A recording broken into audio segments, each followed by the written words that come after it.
Ang sumang Batangas ay isang tradisyonal na kakanin mula sa lalawigan ng Batangas. Ito ay gawa sa malagkit na bigas, binalot sa dahon ng saging, at karaniwang niluluto sa pamamagitan ng paglalaga o steaming. Madalas itong pinatamis ng gata ng niyog at asukal, at kung minsan ay nilalagyan ng matamis na niyog o iba pang sangkap. Ipapakita ko sa inyo ang paraan ng pagbibilot o pagbabalot nito sa dahon. Mukhang madali kung papanoorin natin pero kapag nasubukan mo mahirap pala. Ang sumang Batangas ay isang kakanin na mayaman sa kasaysayan at tradisyon ng Batangas. Ang kasaysayan nito ay nagsimula pa noong panahon ng mga sinaunang katutubo sa Pilipinas.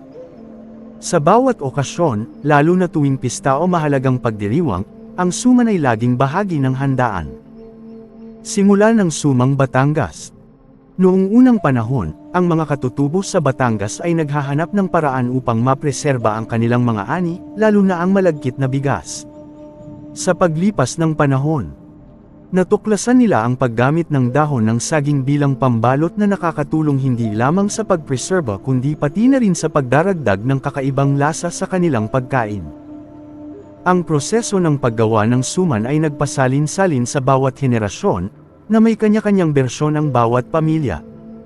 Pagtanyag ng sumang Batangas.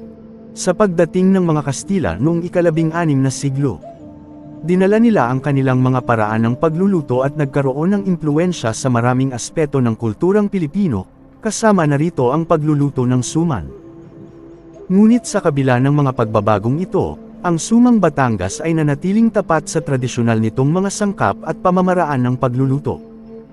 Noong ika-20 siglo, mas lalong lumawak ang kasikatan ng sumang Batangas, hindi lamang sa loob ng lalawigan kundi pati na rin sa ibang bahagi ng bansa. Ang mga palengke at tindahan sa Batangas ay nagsimulang magtinda ng iba't ibang uri ng suman, bawat isa ay may kani-kanyang lihim na sangkap at pamamaraan. Ang kasalukuyang sumang Batangas.